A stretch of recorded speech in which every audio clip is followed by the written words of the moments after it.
नागपूरमध्ये अंमली पदार्थ विरोधी कारवाईत पाचपावली पोलिसांनी मोठी कारवाई करत चरस विक्री प्रकरणात एका आरोपीला अटक केली आहे।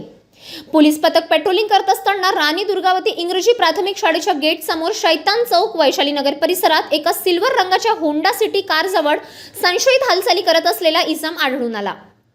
पोलिसांना पाहताच संशयित पडून जाण्याचा प्रयत्न करत होता, मात्र पोलिसांनी पाठलाग करून त्याला ताब्यात घेतले।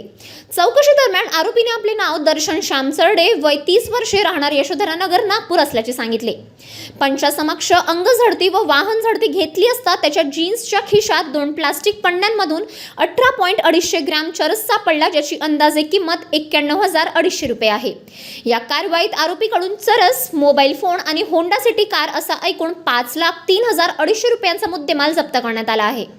आरोपी हा आर्थिक फायद्यासाठी अंमली पदार्थांची विक्री करत असल्याचे निष्पन्न झाले असून त्याच्या विरोधात पाचपावली पोलीस ठाण्यात NDPS ऍक्ट अंतर्गत गुन्हा दाखल करण्यात आला आहे। आरोपीला अटक करण्यात आली असून पुढील तपास सुरू आहे। अगदी बरोबर आहे। डीबी पथक पेट्रोलिंग करत असताना त्यांना सैतान चौक ते अशोक चौकाच्या बाजूला या ठिकाणी काही पोरं गांजा चरस पीत आहे अशी माहिती मिळाली। माहिती मिळाल्यावर सेकंड PI श्री युनुस शेख आणि सोबत डीबी पथक नाना भोगे, इम्रान मेनेवार, संतोष आणि